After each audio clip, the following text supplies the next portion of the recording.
सुजाता के हाथ झटपट सूखे हुए कपड़ों के ढेर को तय करने में लगे थे। अचानक उसने अपना सारा गुस्सा कपड़ों पर निकाला। कपड़े पटक कर मन ही मन बुदबुदाने लगी, कब तक यूं ही तिल तिल कर जीते रहेंगे मेरे बच्चे? इस घर के लोगों के लिए क्या कुछ नहीं किया मैंने, पर मेरे बच्चों को 2 वक्त की सम्मानजनक रोटी खाने नसीब नहीं होती। आज सुबह की घटना उसकी आंखों के सामने फिर आ गई। उसके 8 वर्षीय बेटी पलक की गलती बस इतनी थी कि उसने अपनी ताईजी रेनू से पनीर के 2 टुकड़े मांग लिए। ताईजी, मेरी सब्जी में पनीर के बदले आलू है और सोनू भैया की सब्जी में 5-5 पनीर के टुकड़े हैं, मुझे भी पनीर दे दीजिए। भैया को आपने गरम रोटी दी और मुझे कल की बासी रोटी। पलक ने उदासी भरे स्वर में कहा, तुम्हारे पापा कोई जायदाद छोड़कर नहीं गए। तुम्हारे बड़े पापा अकेले कमाने वाले और घर में कितने खाने वाले। फ्री की रोटी मिल रही है वही बहुत है, पनीर खाने के सपने छोड़ दो। रेनू ने गुस्से से कहा। मासूम पलक की आंखों से आंसू बह निकले। सुजाता पलक के पास दौड़ी चली आई।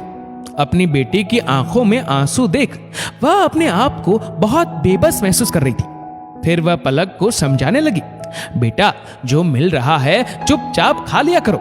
संयुक्त परिवार में सबसे छोटी बहू बनकर आई थी सुजाता। बहुत शालीन और घर के कामों में निपुण थी सुजाता। पति राघव का साथ और प्यार पाकर चहकती रहती और दौड़ दौड़ कर सबके काम करती रहती। परिवार में पति, सास, जेठ, जेठानी रेनू और उनका बेटा सनी थे। शादी के बाद 5 वर्षों में सुजाता 2 बच्चों की मां बन चुकी थी, बड़ी बेटी पलक और छोटा बेटा वंश। सुजाता का पति राघव एक प्राइवेट कंपनी में काम करता था। इतना तो कमा ही लेता था कि परिवार का गुजारा अच्छे से हो सके। सब कुछ कितना अच्छा चल रहा था, पर एक दिन भगवान ने जाने किस गलती की सजा दी। राघव को साइलेंट अटैक आने से वो पूरा जीवन साथ निभाने का वादा तोड़ हमेशा हमेशा के लिए सुजाता का साथ छोड़कर चला गया। बेसुध सी सुजाता कुछ समझ ना पाई। अपनी सूनी आंखों से कभी गोद में बैठे बेटे वंश को देखती तो कभी आंचल पकड़े नन्ही सी पलक को। सुजाता की पूरी जिंदगी एकदम से उजड़ चुकी थी। मायके में उसके भाई भाभी थे। भाई ने उसे साथ चलने को कहा, लेकिन सुजाता ने इनकार कर दिया, क्योंकि वहां भी उसे भाई भाभी पर आश्रित होना पड़ता। भाभी का स्वभाव भी कोई खास अच्छा नहीं था। यहां तो कम से कम अपना कहने को घर तो है। बच्चे काफी छोटे थे, इसलिए बाहर जाकर नौकरी ढूंढने का भी नहीं सोच पा रही थी। इसी बीच ससुराल में उसका सबसे बड़ा सहारा उसकी सासू मां भी चल बसी। माता पिता समान जेठ जेठानी उसके बच्चों को संभाल लेंगे, ऐसा सोच सुजाता ने इसी घर में जीवन गुजारने का दृढ़ निश्चय कर लिया। लेकिन जेठानी रेनू ने तो घर की सभी जिम्मेदारियों को एक एक करके सुजाता के कंधे पर डालकर सब कामों से मुक्ति पाली। जो एक घर में काम वाली थी उसे भी हटा दिया गया। इतनी मेहनत के बदले सुजाता और उसके बच्चों को 2 वक्त की रोटी और साधारण स्कूल में एडमिशन मिला था। सुजाता ने एक बार नौकरी तलाशने की बात कही तो जेठ जी ने गुस्से से कहा, लोग क्या कहेंगे? लोक लाज का कुछ तो ख्याल रखो। लोगों के सामने उनको महान जो बनना था कि देखो भाई के जाने के बाद भी हम उसके परिवार का कितना ध्यान रखते हैं। दिन भर कोल्हू के बैल की तरह लगी रहती सुजाता, लेकिन फिर भी रूखा सूखा खाने को मिलता।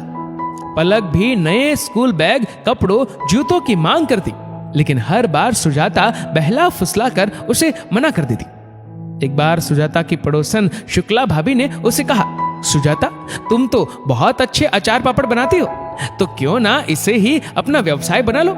तुम घर पर रहते हुए भी ये काम कर सकती हो। शाम में सुजाता ने दबी जुबान में रेनू के सामने ये बात रखी, तुम अचार पापड़ बनाओगी तो घर के सारे काम कौन करेगा? काम शुरू करने के लिए भी तो पैसे चाहिए। हमारे पास नहीं है इतने पैसे, रेनू ने कहा। सुजाता अपना सा मुंह लेकर चुप रह गई।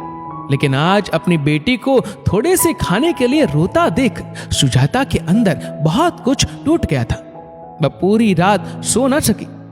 सुबह उठी, बच्ची को स्कूल भेजा, जल्दी जल्दी घर के कामकाज किए और भगवान के आगे हाथ जोड़कर बेटे को साथ ले एक सुनार की दुकान पर अपने सोने के झुमके लेकर पहुंच गई।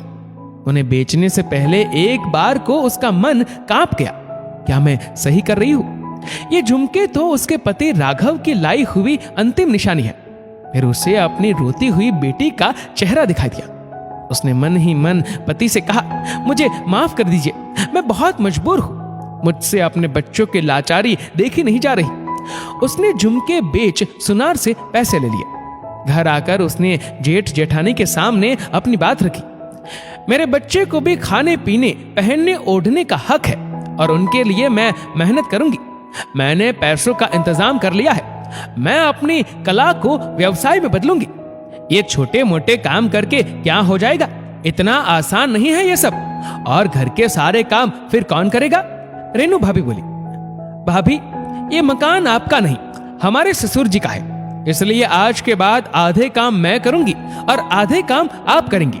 और काम तो काम होता है, क्या छोटा क्या बड़ा।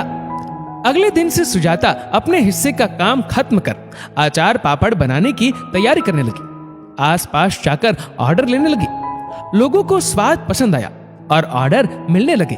अब तो वह बड़े पैमाने पर सामान दुकानों में भी सप्लाई करने लगी। अपनी पहली कमाई देख सुजाता की आंखों से खुशी के आंसू बह निकले। अब वह खुश थी कि अपने बच्चों को आत्मसम्मान का जीवन दे सकेगी। दोस्तों, इस वीडियो को लेकर आपकी क्या राय है नीचे कमेंट करके जरूर बताएगा। और अगर आपको वीडियो अच्छा लगा हो तो इस वीडियो को लाइक करेगा, शेयर करेगा ज्यादा से ज्यादा लोगों तक। और ऐसे ही और भी इंस्पिरेशनल वीडियोस के लिए सब्सक्राइब करें हमारे यूट्यूब चैनल को और फेसबुक पर फॉलो करें हमारे पेज को। धन्यवाद।